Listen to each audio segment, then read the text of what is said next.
Hey, this is Glenn. Welcome to another episode of Difficult Questions.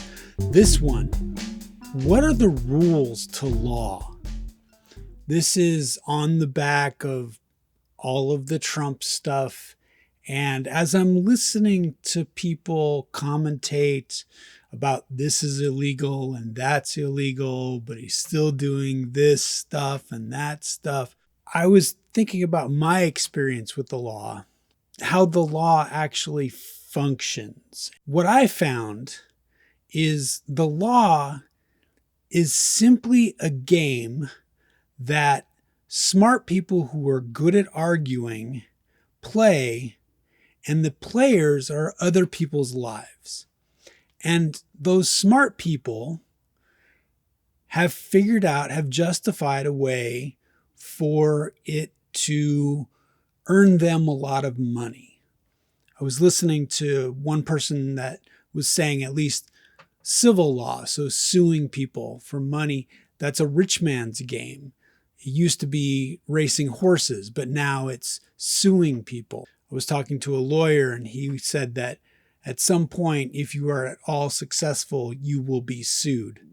And that has kind of been my experience. I haven't been successful enough to be sued, but especially in civil law and criminal law, I have had experience where, from what I can tell, the law is used by the majority as a tool to enforce some social norms from the majority.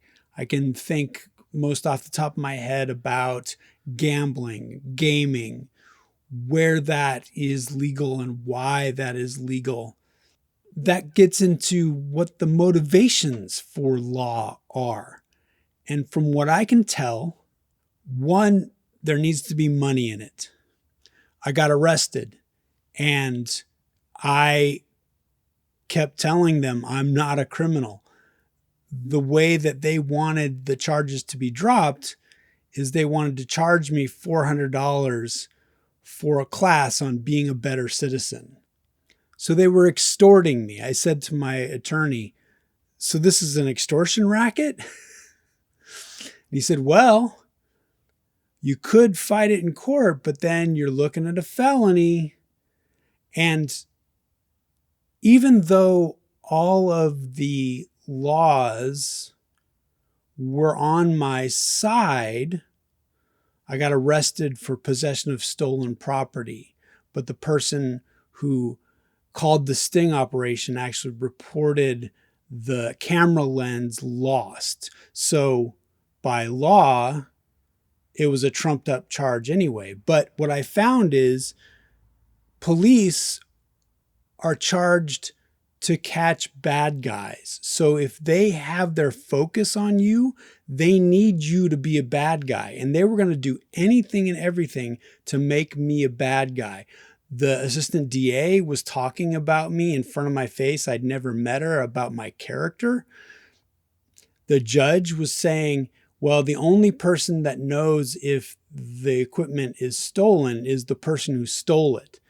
And I just thought, what kind of circular knowledge is this? But it goes into their motivation. They needed to validate their existence. So that's why laws happen. People need to validate their existence.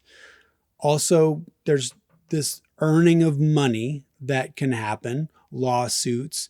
You only sue people if they have deep pockets. I've been hit by distracted drivers. And because we like our cars, hitting someone with a car, unless you're drunk or you run away, it's an accident. It's not a crime. So then it becomes a civil matter. And the attorneys will always say, well, how much does the person who hit you own? How much can we take? Do they own a house? Because if they own a house, then we can sue for the value of that house. If they don't own a house, there's no money in it. There's no money to pay the lawyer because they take a cut because they are well paid to work in this game. They are a smart person. So they won't sue because there's no money in it. You have to find the deep pockets. Otherwise, it's not worth it. That is one of the rules for law. But then there's this other one, and it's called the will of the people. When there is mass influence, the way Trump got elected, how can you elect a felon? Well, the people wanted it. The will of the people can override the rules in law. Jury trial. Juries don't have to follow the law. They can just do what they want. The will of the people. So all of this is a game. And I think it's supposed to give society this idea that there is some control in the chaos, even though it's just chaos. We've tried to take away direct action, criminalize direct action. You can't punch somebody. That's assault. Unless you have a badge and you have the authority to punch somebody. You can't kidnap somebody unless you have a badge, and then you can take them to jail and you can disappear them for a few days and no one knows where they are. But that's legal. That was my experience too. I said, I'm going to sue those guys for kidnapping. And a lawyer friend of mine said, no, they have immunity, qualified immunity. That's the word. Police officers can't be charged for kidnapping. It's just a game on top of the chaos. And sometimes it makes people feel better. And if you don't experience it, if you are a law-abiding citizen and you think that the law can never touch you because you're not doing anything bad, I hope that works for you. I used to think that. I was raised to be a upstanding citizen, to be a good guy. And when I got arrested, I thought, oh, this can't happen. I'm a good guy. And then all of a sudden, it became apparent that these very smart people who were very trained in this law game were going to try their hardest to make me a bad guy. And so I had to learn really quickly how to defend myself from that because I wasn't a law person. And part of my journey as a person has been learning the law. So as Trump is doing all these things that are against the law, and as maybe it's affecting you in your jobs, if you work for the federal government, if he's got direct touch on you, if you have family with immigration status, then maybe that is touching you. How do you see it? Because I just see it as a game, and I see it to try to stay out of the game because I don't have enough money and I'm not trained in the law. So I try my best to stay out of the game. We just had protests for immigration in downtown Los Angeles. To me, protests are an opportunity for vulnerability. The police can say you are breaking the law.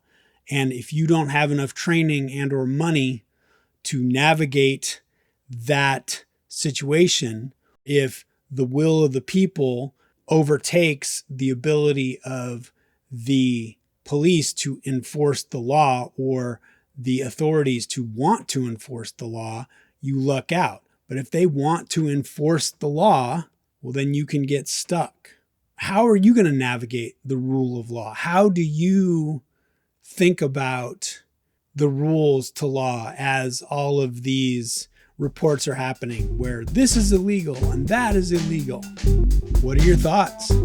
Thanks.